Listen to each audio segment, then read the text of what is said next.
মুসলমান ধর্মাবলম্বীদের সবচেয়ে বড় উৎসবের একটি ঈদুল আজহা। কুরবানির ঈদ হওয়ায় এ সময় খাবার দাবারের প্রধান অনুষঙ্গ হয়ে ওঠে মাংস।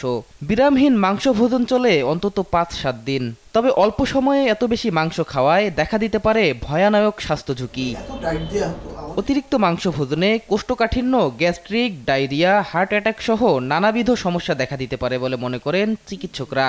কখনোই প্রয়োজনের অতিরিক্ত মাংস খাওয়া উচিত না। এতে সমূহ ক্ষতি হতে পারে। একটি হচ্ছে প্রয়োজনের তুলনায় শরীরে ক্যালোরি বা পুষ্টির পরিমাণ বেড়ে গেলে এটি শরীরের ওজন বৃদ্ধিতে সহায়ক হবে। অন্যদিকে যারা নানা জাতীয় রোগে আক্রান্ত, যেমন ডায়াবেটিস মেলাইটাস বা উচ্চ রক্তচাপ, তাদের জন্য এটি কিন্তু সমস্যা তৈরি করবে। বেশি মাংস খাওয়ার কারণে পেটের হজম করার প্রক্রিয়াটা গণ্ডগোল দেখা দিতে পারে, সেখানে পাতলা পায়খানা, বমি সেটি হতে পারে।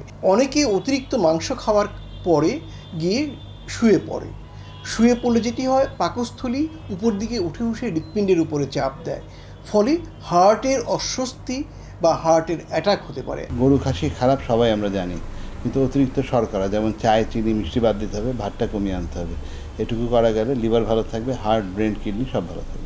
পুষ্টিবিদরা বলছেন, একজন সুস্থ স্বাভাবিক মানুষের দিনে সর্বোচ্চ ৮০ থেকে ১০০ গ্রাম মাংসের বেশি খাওয়া উচিত নয়।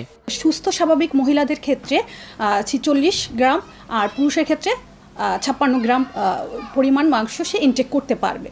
তো এর বাইরে বা এর বেশি যখন খাওয়া হয় তখন দেখা যায় যে এখান থেকে তার নানা রকমের প্রবলেম সে ফেস করবে। বিফটা বা খাসির মাংস আমরা যখন গ্রহণ করব তার সাথে সাথে যেমন ভেজিটেবলস, সালাদ নিতে পারি। তো এইগুলো যদি আমরা অ্যাড করে খাই তাহলে এটা ইনটেকটা আমাদের পরিমাণটা কমে যাচ্ছে। বিফ হোক বা খাসির মাংস হোক, আমরা যখন কাটবো তখন মানে সাইজটা হবে অনেক ছোট, এবং যেই চর্বি অংশটা আমরা দেখতে পাই চোখে ভিজুয়াল, সেটা আমরা কেটে ফেলে দিব। এ বিষয়ে কিডনি ও হার্টের রোগীদের সর্বোচ্চ সতর্কতার পরামর্শ এ বিশেষজ্ঞের। পারেন যারা তরুণ, ইয়াং, কোনো রোগ ব্যাধি নাই, সুস্থ মানুষ, তারা একটু বেশি খেতে পারেন। তো পরিমাণটা বজায় রাখতে হবে। যতই খেতে চান, পাকস্থলীর স্টমাকের তো একটা ক্যাপাসিটি আছে। বেশি খেয়ে পরে আবার পাতলা পায়খানা হয়, বমি না হয়, বদহজম না, এগুলো হলে তো অসুবিধা হবে। তবে যারা রোগী তাদের কিন্তু একটু রহস্যই খেতে হবে। যেমন ধরেন হাই ব্লাড প্রেশার রোগী, ডায়াবেটিসের রোগী, তা তো ইচ্ছা করে অনেক কিছু খেতে পারবেন না। মাংস কম খাওয়ার পাশাপাশি সঠিক উপায়ে মাংস রান্নারও পরামর্শ বিশেষজ্ঞদের।